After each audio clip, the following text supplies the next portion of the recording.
வணக்கம். என்னுடைய பேர் அகமது இம்தியாஸ். நான் ரியாத் தமிழ் சங்கத்தோட தலைவராக இருக்கேன். 25 உறுப்பினர்களோட இந்த நிகழ்ச்சியில் வந்து கலந்துட்டுருக்கிறேன். ஒவ்வொரு வருஷமும் வந்துக்கிட்டு இருக்கேன். ஒவ்வொரு வருஷமும் இந்த நிகழ்ச்சி இருக்குது. இந்த வருஷம் மிக சிறப்பாக நடத்தியிருந்தாங்க. நாங்கள் வந்து நான் என்னுடைய ஒன்றிய அமைச்சகம் நடத்துகிற இதே மாதிரி விழாவில் இந்திய அளவில் நான் எல்லா நிகழ்ச்சியிலும் போய் கலந்துக்கிடுவேன். அந்த நிகழ்ச்சிகளில் கலந்துக்கும்போது அங்கே உள்ள செலவுகள் எல்லாம்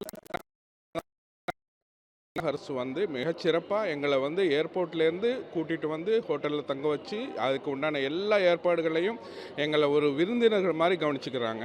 இப்போ நாங்கள் இங்கே வர்றது வந்து எல்லா தமிழர்களையும் சந்திக்கக்கூடிய ஒரு இடமா இருக்குது.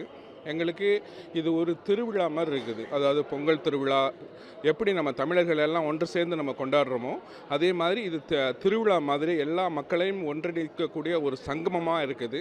இதன் மூலம் எங்களுக்கு பல்வேறு தமிழ்ச்சங்கங்களுடைய தொடர்புகள் கிடைக்கிது. அந்த தொடர்புகளை வச்சு நாங்கள் அதுக்கப்புறம் அடுத்த ஒரு வருஷங்கள் இந்த 4 வருடங்களில் எங்களுடைய உறவுகள் தமிழ்ச்சங்கங்களோட உறவுகள் ரொம்ப கூடியிருக்குது.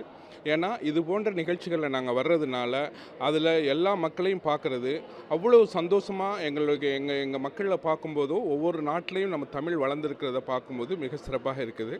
எங்களுடைய ரியாத் தமிழ்ச்சங்கம் சார்பாக நாங்கள் அங்கே உள்ள மாணவர்களுக்கு வந்து தமிழை பயிற்றுவிக்கிறோம். தமிழை ஒரு மொழி பாடமாக பள்ளியில் சேர்த்துள்ளோம். அங்குள்ள பிள்ளைகள் அனைவருக்கும் வார இறுதி நாட்களில் தமிழை கற்றுக் கொடுக்கின்றோம். இது போன்ற தமிழ் சேவைகள் நாங்கள் ஆற்றிக்கொண்டிருக்கின்றோம். வெளிநாட்டில் அதிகமாக தமிழர்கள் வாழும் இடமாக சவுதி அரேபியா இருக்கிறது. அந்த நாட்டிலிருந்து ரியாத் தமிழ் சங்கத்தின் அதிகாரப்பூர்வ தலைவராக வந்துள்ளேன். எனக்கு ரியாத் தமிழ் சங்கம் சார்பாக பாராளுமன்ற உறுப்பினர் மேதகு கனிமொழி அவர்கள் நினைவு பரிசை வழங்கி கௌரவித்தது எங்கள் அனைவருக்கும் மிகுந்த பெருமையாகவும் நன்றியுடனும் அதனை நாங்கள் பார்க்கின்றோம்.